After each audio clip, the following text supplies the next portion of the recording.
Stoicism by George Stock. Chapter 6. Conclusion.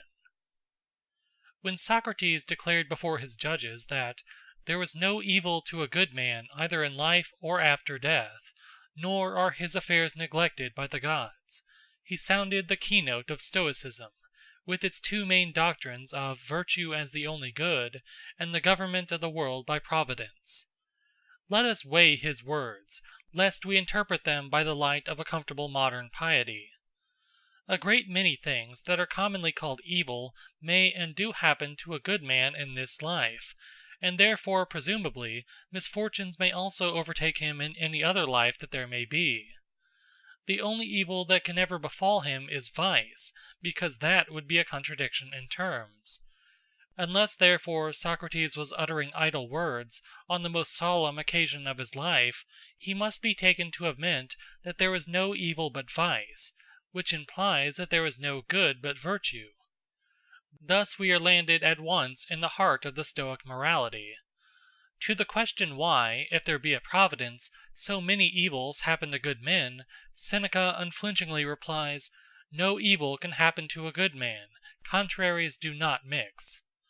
God has removed from the good all evil, because he has taken from them crimes and sins, bad thoughts and selfish designs, and blind lust and grasping avarice. He has attended well to themselves, but he cannot be expected to look after their luggage. They relieve him of that care by being indifferent about it. This is the only form in which the doctrine of divine providence can be held consistently with the facts of life. Again, when Socrates on the same occasion expressed his belief that it was not permitted by the divine law for a better man to be harmed by a worse, he was asserting by implication the Stoic position. Neither Meletus nor Anytus could harm him, though they might have him killed or banished or disfranchised. This passage of the Apology, in a condensed form, is adopted by Epictetus as one of the watchwords of Stoicism. There is nothing more distinctive of Socrates than the doctrine that virtue is knowledge. Here too the Stoics followed him, ignoring all that Aristotle had done in showing the part played by the emotions and the will in virtue. Reason was with them a principle of action. With Aristotle it was a principle that guided action, but the motive power had to come from elsewhere. Socrates must even be held responsible for the Stoic paradox of the madness of all ordinary folk. The Stoics did not owe much to the Peripatetics. There was too much balance about the mastermind of Aristotle for their narrow intensity. His recognition of the value of the passions was to them an advocacy of disease and moderation. His admission of other elements besides virtue into the conception of happiness seemed to them to be a betrayal of the citadel. To say, as he did, that the exercise of virtue was the highest good was no merit in their eyes, unless it were added to the confession that there was none beside it. The Stoics tried to treat man as a being of pure reason. The Peripatetics would not shut their eyes to his mixed nature, and contended that the good of such a being must also be mixed, containing in it elements which had reference to the body and its environment. The goods of the soul indeed, they said, far outweighed those of body and estate, but still the latter had a right to be considered. That virtue is the one thing needful would have been acknowledged by the Peripatetics as well as by the Stoics, but in a different sense. The Peripatetics would have meant by it that such things as health and wealth and honor and family and friends and country, though good in their way, were not yet to be compared with goods of the soul, whereas the Stoics meant literally that there were no other goods. In practice, the two doctrines would come to the same thing, since the adherent of either sect would, if true to his principles, equally sacrifice the lower to the higher in case of conflict. But the Peripatetics had the advantage of calling those things goods which everybody, except for the sake of argument, acknowledges to be such. With regard to happiness also they were on the side of common opinion. Happiness is not thought of apart from virtue, nor yet apart from fortune. It has its inner and its outer side. The Stoics admitted only the inner, the Peripatetics included the outer also. By confining happiness to its inner side, the Stoics identified it with virtue. But this is essentially a one-sided view. Happiness is a composite conception. It is like the image seen by Nebuchadnezzar in his dream, which began in fine gold and ended in miry clay. So happiness consists, in the main, of the pure gold of virtue, but tails off towards the extremities into meaner materials. But though we may decline to talk with the Stoics, demurring to their misuse of language, we need not refuse to admire the loftiness of their aspirations. They would fain have had the image of their sage wrought of fine gold from head to heel. They felt that no good but the highest can be satisfying. They were seeking for a peace which the world cannot give. And they said to virtue, as Augustine said to God, "Our heart can find no rest until it rest in thee." They saw that, if happiness depended in any degree upon externals, the imperturbable serenity of the sage would be impossible. In truth, it is impossible. Christianity recognized this in postponing happiness to a future life. But it was the craving for such perfect peace which led to the Stoic position. They were convinced also that the good man must be beloved of God and the object of his care. But they saw that this was not so with regard to things external. Therefore they inferred that these were indifferent. And if indifferent, then despicable, so that they needed not to worry about them. They had but to keep a conscience void of offense, and let other things look after themselves. To take no thought for the morrow was the outcome of their teaching, as of the Sermon on the Mount. But the Stoics were ready to carry out their doctrine to its logical consequences, and, if food were not forthcoming, to avail themselves of the open door. How long virtue lasted, they declared, was beside the point. It was the state of mind that counted. The sage would deem that time pertained not to him. Thus were the Stoics ready to serve God for naught, asking not even for the wages of going on and still to be. They did not judge of his providence by the loaves and fishes that fell to their share, but had the faith which could exclaim, "Though he slay me, yet will I trust him." Why should he who possesses the only good complain of the distribution of things indifferent? The true Stoic, having chosen the better part, was content to "be still and murmur not." There might be a future life, the Stoics believed there was, but it never presented itself to them as necessary to correct the injustice of this. There was no injustice. Virtue needed no reward, or could not fail of it, for it could not fail of itself. Nor could the vicious fail of their punishment, for that punishment was to have missed the only good. Virtutem videant in tabascance relicta. Though the Stoics were religious to the point of superstition, yet they did not invoke the terrors of theology to enforce the lesson of virtue. Plato does this even in the very work the professed object of which is to prove the intrinsic superiority of justice to injustice. But Chrysippus protested against Plato's procedure on this point, declaring that the talk about punishment by the gods was mere bugaboo. By the Stoics, indeed, no less than by the Epicureans, fear of the gods was discarded from philosophy. The Epicurean gods took no part in the affairs of men. The Stoic god was incapable of anger.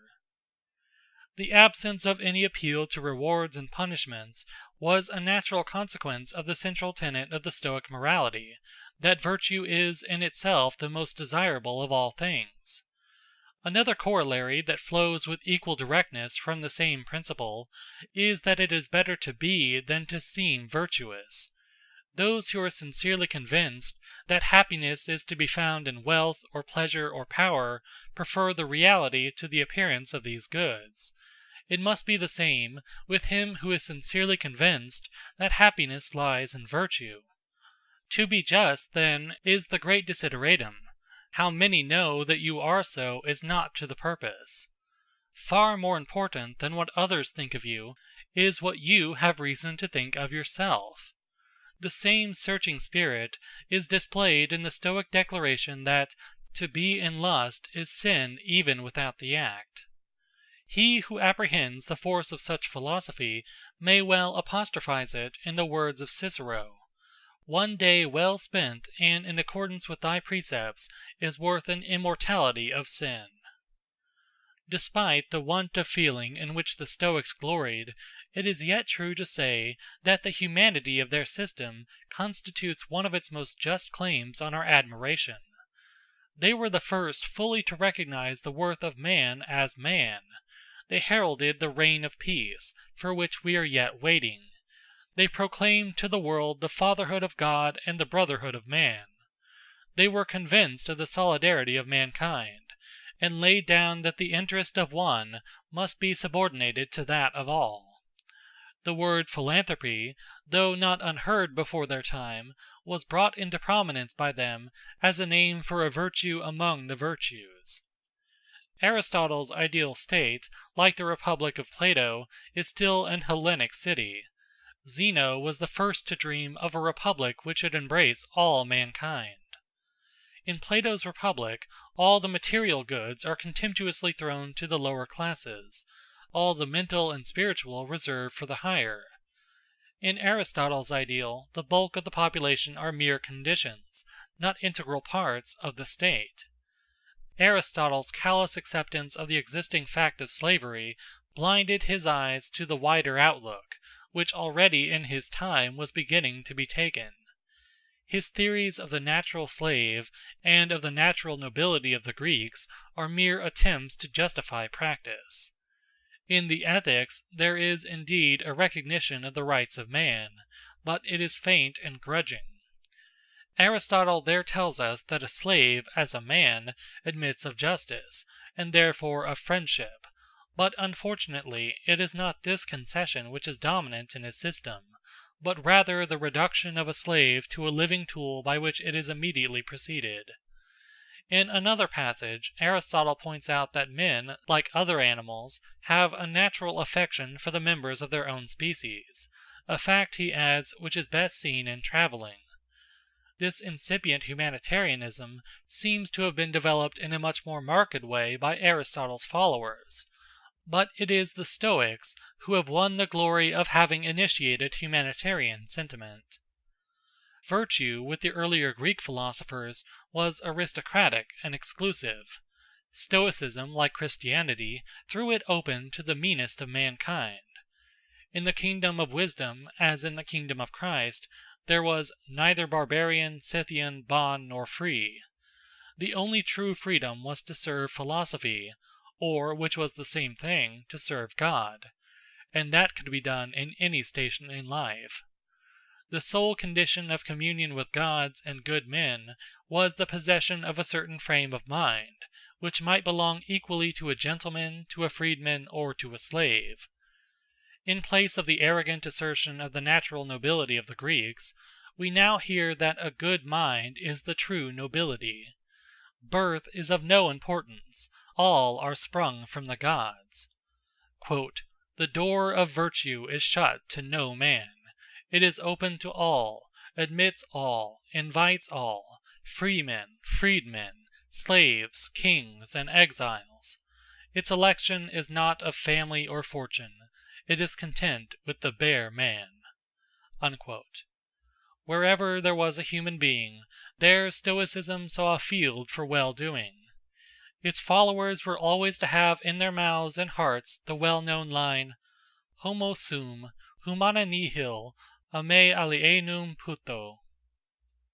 Closely connected with the humanitarianism of the Greeks is their cosmopolitanism. Cosmopolitanism is a word which is contracted rather than expanded in meaning with the advance of time. We mean by it freedom from the shackles of nationality. The Stoics meant this and more. The city of which they claimed to be citizens was not merely this round world on which we dwell, but the universe at large, with all the mighty life therein contained. In this city, the greatest of earth's cities, Rome, Ephesus, or Alexandria, were but houses. To be exiled from one of them was only like changing your lodgings, and death but a removal from one quarter to another. The freemen of this city were all rational beings, sages on earth and the stars in heaven. Such an idea was thoroughly in keeping with the soaring genius of Stoicism. It was proclaimed by Zeno in his Republic, and after him by Chrysippus and his followers. It caught the imagination of alien writers, as of the author of the Peripatetic De Mundo, who was possibly of Jewish origin, and of Philo and St. Paul, who were certainly so. Cicero does not fail to make use of it on behalf of the Stoics. Seneca revels in it. Epictetus employs it for edification, and Marcus Aurelius finds solace in his heavenly citizenship for the cares of an earthly ruler. As Antoninus, indeed, his city is Rome, but as a man it is the universe. The philosophy of an age cannot perhaps be inferred from its political conditions with that certainty which some writers assume. Still there are cases in which the connection is obvious. On a wide view of the matter, we may say that the opening of the East by the arms of Alexander was the cause of the shifting of the philosophic standpoint from Hellenism to Cosmopolitanism. If we reflect that the Cynic and Stoic teachers were mostly foreigners in Greece, we shall find a very tangible reason for the change of view. Greece had done her work in educating the world, and the world was beginning to make payment in kind. Those who had been branded as natural slaves were now giving laws to philosophy. The kingdom of wisdom was suffering violence at the hands of barbarians. End of chapter 6. This concludes the reading of Stoicism by George Stock.